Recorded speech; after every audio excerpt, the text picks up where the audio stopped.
Welcome back to the channel, friends. We are in the book of Judges, chapter 8. Let's pray. Teach us your way, O Lord, that we may walk in your truth. Then the men of Ephraim said to him, "What is this that you have done to us, not to call us when you went to fight against Midian?" And they accused him fiercely. And he said to them, "What have I done now in comparison with you? Is not the gleaning of the grapes of Ephraim better than the grape harvest of Abiezer? God has given into your hands the princes of Midian, Oreb, and Zeb. What have I been able to do in comparison with you?" Then their anger against him subsided when he said this.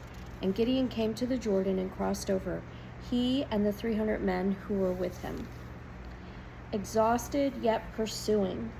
So he said to the men of Succoth, "Please give loaves of bread to the people who follow me, for they are exhausted, and I am pursuing after Zebah and Zalmunna, the kings of Midian." And the officials of Succoth said, "Are the hands of Zebah and Zalmunna already in your hand, that we should give bread to your army?" So Gideon said, "Well then, when the Lord has given Zebah and Zalmunna into my hand, I will flail your flesh with the thorns of the wilderness and with briars." And from there he went up to Penuel and spoke to them in the same way. And the men of Penuel answered him as the men of Succoth had answered. And he said to the men of Penuel, "When I come again in peace, I will break down this tower."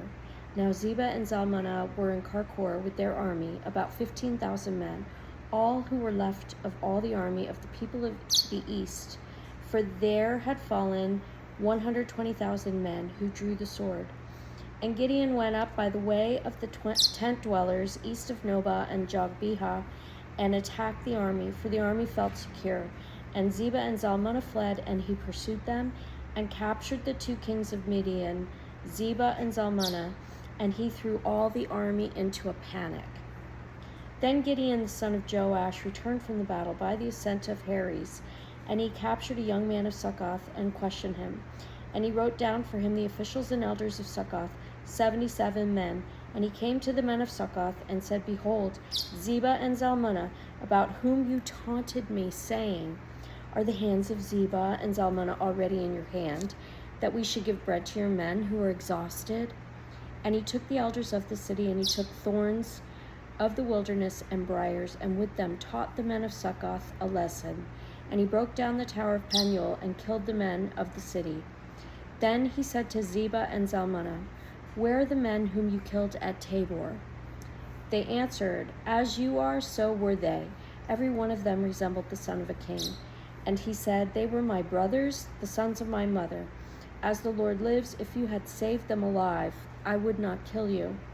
So he said to Jether his firstborn, 'Rise and kill them.' But the young man did not draw his sword, for he was afraid, because he was still a young man.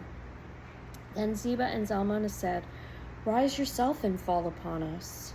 For as the man is, so is his strength.' And Gideon arose and killed Zebah and Zalmunna, and he took the crescent ornaments that were on the necks of their camels. Then the men of Israel said to Gideon, 'Rule over us, you and your son and your grandson also, for you have saved us from the hand of Midian.' Gideon said to them, 'I will not rule over you, and my son will not rule over you. The Lord will rule over you.' And Gideon said to them, 'Let me make a request of you. Every one of you give me the earrings from his spoil.' For they had golden earrings, because they were Ishmaelites. And they answered, 'We will willingly give them.' And they spread a cloak, and every man threw in it the earrings of his spoil. And the weight of the golden earrings that he requested was 1,700 shekels of gold, besides the crescent ornaments, and the pendants and the purple garments worn by the kings of Midian, and besides the collars that were around the necks of their camels. And Gideon made an ephod of it and put it in his city in Ophrah. And all Israel whored after it there.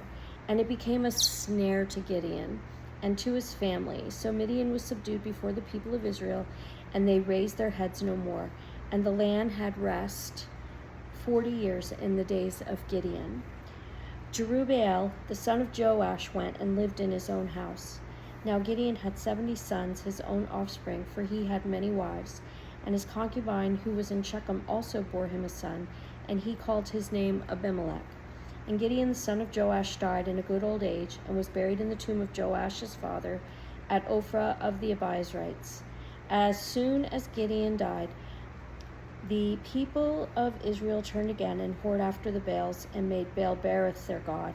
And the people of Israel did not remember their Lord their God, who had delivered them from the hand of all their enemies on every side. And they did not show steadfast love to the family of Jerubbaal, that is Gideon, in return for all the good that he had done to Israel. May God bless the reading of his word.